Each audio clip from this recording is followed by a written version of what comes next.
நீங்க நம்ம சேனலுக்கு விளம்பரம் கொடுக்க விருப்பப்பட்டீங்கன்னா 9449359224 இந்த நம்பருக்கு காண்டாக்ட் பண்ணுங்க.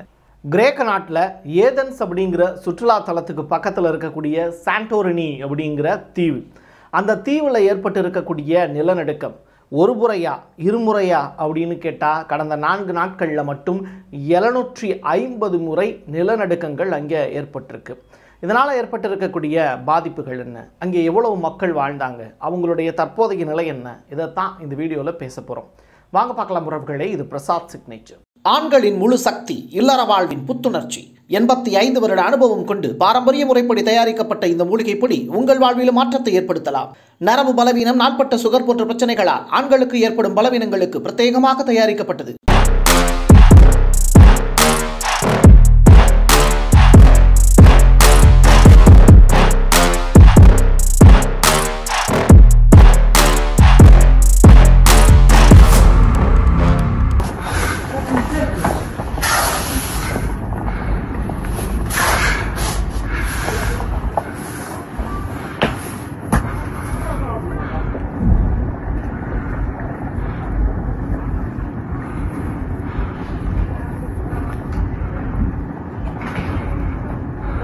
இந்த சாண்டோரினி அப்படிங்கிற தீவு ரொம்ப அழகான தீவு அப்படிம்பாங்க. உலகின் பல்வேறு நாடுகளைச் சேர்ந்த மக்கள் கொஞ்சம் ரிலாக்ஸ் பண்ணணும் அப்படின்னா அது ஏதென்ஸுக்கு வருவாங்க. காசு இருக்கக்கூடியவங்க அதிகமாக வந்து போகக்கூடிய ஒரு இடம். உலகின் பணக்காரர்கள் எல்லாமே இந்த இடத்துல வந்து குவிவாங்க. ஸோ அவங்க எல்லாருக்குமே ரொம்ப ஷாக்கான விஷயம், நல்ல வேலை இந்த நேரத்தில் நம்ம அங்கே போகலை அப்படிங்கிறது தான். அப்போ போனவங்களுடைய நிலை என்னாச்சு அப்படின்னு கேட்டால் இதுவரைக்கும் 9000 மக்கள் அங்கிருந்து வெளியேற்றப்பட்டிருக்காங்க. சரி, ஏதென்ஸில் அந்த நீங்கள் சொல்லப்படக்கூடிய அந்த தீவில் எவ்வளோ பேர் வாழ்கிறாங்க அந்த ஊரில் இருக்கக்கூடிய மக்கள் அப்படின்னு கேட்டால் மொத்தமாக 15000 பேர் வாழ்கிறாங்க. அதில் 9000 பேர் கிளம்பிட்டாங்களா அப்படின்னு கேட்டால் இன்னும் 6000 பேர் அடுத்து வரக்கூடிய போட்டுக்காகவும் ஷிப்புக்காகவும் வெயிட் பண்ணிக்கிட்டு இருக்காங்க. பட் அங்கே ஷிப்பு போகிறதுலையும் பெரிய அளவில் பிரச்சனை இருக்குங்கிற ஒரு ஷாக்கான ரிப்போர்ட் இருக்குது. முதல்ல இந்த நிலநடுக்கம் ஏற்பட்டுச்சுல அந்த வீடியோக்களை பார்த்துடலாம்.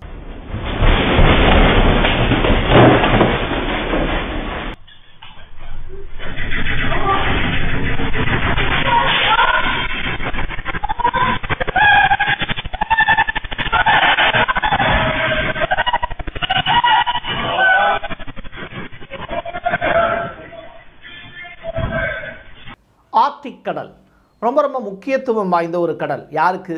ரஷ்யாவுக்கு, அர்ஜென்டினாவுக்கு. அர்ஜென்டினா இப்போது தன்னுடைய நிலப்பகுதியில் பாதியை இழந்துருச்சு அப்படின்னு சொல்கிறாங்க. காரணம் என்னென்னா, ஆர்க்டிக் கடல் பகுதிக்கு பக்கத்தில் இருக்கக்கூடிய ஒரு பெரிய பனிப்பாறை அது முழுவதுமாக உருகிக்கிட்டு இருக்கு அப்படிங்கிற தகவல். இதன் காரணமாக அர்ஜென்டினா அப்படிங்கிற நாடு பாதி இல்லாமல் போயிடுச்சு. ஃப்யூச்சரில் இந்த அர்ஜென்டினாங்கிற நாடே இல்லாமல் போகும் அப்படின்னு சொல்கிறாங்க. இது மட்டும் கிடையாது, உலகின் பல்வேறு நிலப்பகுதியில் இருக்கக்கூடிய 100க்கும் மேற்பட்ட ஊர்களுடைய பெயர்கள் வந்து அடுத்த வரலாற்றில் எப்படி இருக்கும் அப்படின்னா, நம்ம ஒரு காலகட்டத்தில் சொன்னோம்ல, இளமுரியா கண்டம் அப்படிங்கிறது கடலுக்குள்ளே மூழ்கி போச்சு, மறைஞ்சு போச்சு அப்படின்னு. அது மாதிரியான ஒரு நிகழ்வுகள் வரலாற்றில் ஒரு பேராக மட்டுமே இருக்குமே தவிர இனிமேல் அதை மீள் உருவாக்கம் செய்வதற்கான வாய்ப்புங்கிறது இருக்காது. ஏன்னா அதான் கடலுக்குள்ளே போயிடுமே. அப்போது இந்த பக்கம் பனி உருகிக்கிட்டு இருக்கு, இன்னொரு பக்கம் நிலநடுக்கம் ஏற்பட்டுக்கிட்டு இருக்கு. அப்போது இதுக்கு காரணம் என்ன அப்படின்னு சொல்லி அடுத்த கட்டமாக தேடுறாங்க. அதுக்கு பேர் தான் டெக்டானிக் பிளேட்ஸ் அப்படிங்கிறாங்க. இந்த டெக்டானிக் பிளேட் அப்படிங்கிறது பூமிக்கு அடியில் பாறைகளுக்கு இடையில் ஏற்படக்கூடிய உராய்வின் காரணமாக ஏற்படுறது. இப்போ இந்த சாண்டோரினி அப்படிங்கிற தீவுக்கு அடியில் வந்து கடலுக்கு அடியில் பார்த்திங்கன்னா 120 கிலோமீட்டர் தொலைவு வரைக்குமே ஒரு பெரிய பிளேட் ஒன்று இருக்குது. அந்த பிளேட்டில் ஏற்படக்கூடிய உராய்வின் காரணமாக தான் இவ்வளவு நிலநடுக்கங்கள் ஏற்பட்டிருக்கு. ஒரு தடவை நிலநடுக்கம் வந்தால் ஓகே, 2 தடவை வந்தால் ஓகே, ஒரு நாளைக்கு 2-3 தடவை வந்திருக்கு ஜப்பான்லாம். ஆனால் ஒரு 4 நாளைக்குள்ள 750 முறை நிலநடுக்கம் ஏற்பட்டிருக்கு. அதுவும் கடைசியாக வந்த அதிகபட்ச அந்த ரிக்டர் அளவுகோலில் எவ்வளவு அப்படின்னு சொல்லி கேட்டால் 5.1, 4.9 வந்திருக்கு. ஸோ இப்படி வந்து டிஃப்ரெண்ட் டைப் ஆஃப் நிலநடுக்கங்கள் வந்ததுனால அந்த தீவில் இருக்கக்கூடிய மக்கள், டூரிஸ்ட்டு எல்லாருமே வெளியே போகிறாங்க. ஒரு கப்பல் ஒன்று அந்த பனி பாறைகளுக்கு இடையில அது மாட்டிக்கிட்டு தவிக்கக்கூடிய நிகழ்வுகள் அரங்கேறி இருக்குது. அது எந்த நாட்டு கப்பல்னு இன்ன வரைக்கும் ரிலீஸ் பண்ணலை நியூஸு. பட் ரொம்ப ஷாக்கான ஒரு நியூஸ் என்ன அப்படின்னா, அந்த பனியை உருகுனா மட்டும்தான் அந்த கப்பல் அந்த இடத்த விட்டு வெளியில் வர முடியும். இல்லை அப்படின்னா அந்த பனிகளுக்கு இடையே அந்த கப்பல் மாட்டிக்கிச்சு அப்படின்னா அங்கே இருக்கக்கூடிய மாலுமிகளோடு சேர்த்து அந்த கப்பலும் உடைந்து போகும். எப்படி பனிப்பாறைகளுக்கு இடையில் அந்த கப்பல் மாட்டிக்கிச்சு அப்படிங்கும்போது அது நகர்ந்தால் அது தான் போகக்கூடிய இலக்கை நோக்கி அது போயிடும். இல்லை அதே இடத்துல நின்றுச்சு அப்படின்னா அந்த பனிப்பாறைகள் வந்து முழுவதுமாக அந்த கப்பலை உடைத்து விடும் அப்படின்னு சொல்கிறாங்க ஆராய்ச்சியாளர்கள்.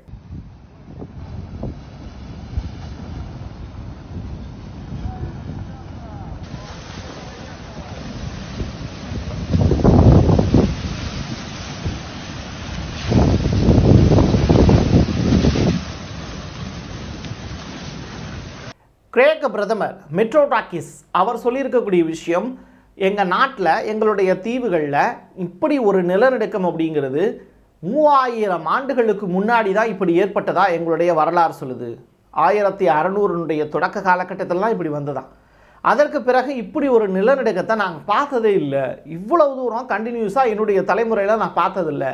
என்னுடைய மூதாதையர்கள் கதை வழியாக நிறையா விஷயங்கள் சொல்லியிருக்காங்க. அவங்க சொல்லியிருக்கக்கூடிய விஷயங்கள் கூட கிரேக்கர்களுடைய பாரம்பரியத்தை சொல்லி கொடுத்துருக்காங்க, கிரேக்கர்களுடைய வரலாறை சொல்லி கொடுத்துருக்காங்க, இந்த நாட்டினுடைய தட்பவெப்ப நிலையை சொல்லி கொடுத்துருக்காங்க. ஆனால் இது இப்படித்தான் அழிய போகுது அப்படிங்கிறத யாருமே சொல்லிக் கொடுக்கல. அதை என்னுடைய தலைமுறை கண்கூடாக பார்த்துக்கிட்டு இருக்கு அப்படின்னு சொல்லி வருத்தப்பட்டார். ஸோ எவ்வளவு பெரிய பாருங்கள் இந்த வெதர் ரிப்போர்ட் அப்படிங்கிறது. நீங்கள் நேற்றைய தினமோ முந்தின நாளோ நீங்கள் சென்னையில் இருக்கக்கூடிய நபராக இருந்தீங்கன்னா வானம் வந்து ரொம்ப மேகமூட்டமாக இருக்குது அப்படிங்கிறதுலாம் நமக்கு பழைய செய்தி. இப்போ காலையில் எந்திரிச்சோன்னா பெரிய பனிமூட்டமாக இருக்குது அப்படிங்கிறது புதிய செய்தி. முழுவதுமாக பனிமூட்டம் விலகுவதற்கு முற்பகல் 11 மணிக்கு மேலே ஆகும் அப்படிங்கிற ரிப்போர்ட்டு. விமான நிலையங்கள் எல்லாமே தன்னுடைய ஓடுதளத்தில் பயணிக்க முடியாத அளவிற்கான குளிர். இப்படி ஒரு சீதோஷ்ண நிலை சென்னைக்கு இதுக்கு முன்னாடி பிப்ரவரி மாதத்தினுடைய தொடக்க காலத்தில் இருந்ததே இல்லை. அப்போ நீங்கள் ஆர்டிக் கடல் பகுதியை யோசிச்சு பார்த்துக்கோங்க. ரஷ்யாவினுடைய வீரர் ஒருத்தர் அந்த அர்ஜென்டினாவினுடைய கடல் பகுதி பக்கத்தில் வந்து ஒருத்தர் வந்து போஸ்டிங் போட்டு நிப்பாட்டி வச்சுருக்காங்க துப்பாக்கிலாம் கொடுத்து. இப்போ நீங்கள் நாட்டோ நாடுகளில் சேரக்கூடாது அப்படிங்கிறது தான் உக்ரைனுக்கு விதிக்கப்பட்ட நிபந்தனை. அதனால தான் ஸ்பெஷல் மிலிட்ரி ஆப்ரேஷனுங்கிற பேரில் ரஷ்ய அதிபர் புட்டின் வந்து உக்ரைன் மேலே போர் தொடுத்துட்ருக்கார். இயற்கையோட போர் தொடுத்து வெல்ல முடியுமா? முடியாதுல்ல. அதனால தான் அமெரிக்கா தோற்று போச்சு. கலிஃபோர்னியா காட்டுத்தீ பனி அதிகமாக இருந்தது, அதிலிருந்து அவங்களால தாங்க முடியல.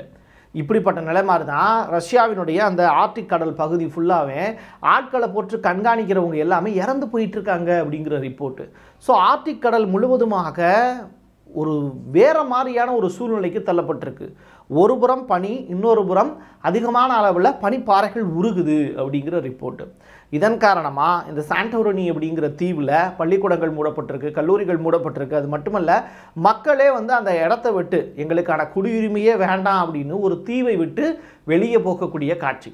15,000 பேரில் 9,000 பேர் முழுவதுமாக அப்புறப்படுத்தப்பட்டிருக்காங்க.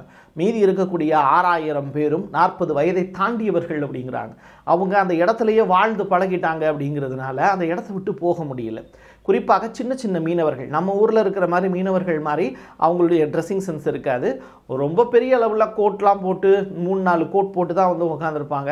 அவங்க மீன்பிடி தொழிலை நம்பி அங்கே இருக்காங்க அப்படிங்கிறதுனால அந்த இடத்த விட்டு போனோம் அப்படின்னா வாழ்வாதாரம் இருக்காதுங்கிறதுனால ஃப்ளைட்டு வச்சு கூப்பிட்டா கூட வராமல் அதே இடத்துலையே வாழ்ந்துக்கிட்டு இருக்காங்க அப்படிங்கிற ரிப்போர்ட்டு.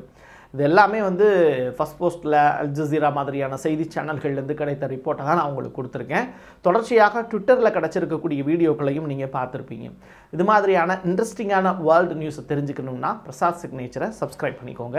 உங்களுக்கு இது பிடித்திருந்ததுன்னா உங்களுடைய நண்பர்களுக்கும் உறவினர்களுக்கும் இந்த வீடியோவை ஷேர் பண்ணுங்கள். என் கையெழுத்து என் மக்களுக்கான உறவுகளே, மீண்டும் ஒரு பதிவில் சந்திக்கலாம். நன்றி, வணக்கம். நீங்கள் நம்ம சேனலுக்கு விளம்பரம் கொடுக்க விருப்பப்பட்டீங்கன்னா 9449359224 இந்த நம்பருக்கு கான்டாக்ட் பண்ணுங்க. ஆண்களுக்கு சக்தியை அதிகரிக்கும் மூலிகைகளை தேர்ந்தெடுத்து நேர்த்தியான முறையில் தயாரிக்கப்பட்டது ஊட்டி நேச்சுரல் பவுடர். மூலிகைகளில் அனுபவம் கொண்ட டாக்டரால் உருவாக்கப்பட்டது. நேரில் வருபவர்களுக்கு மருத்துவ ஆலோசனை வழங்கப்படும். கொரியர் மூலமாகவும் பெற்றுக்கொள்ளலாம். தமிழ்நாட்டிற்குள் கேஷ் ஆன் டெலிவரி வசதியும் உண்டு.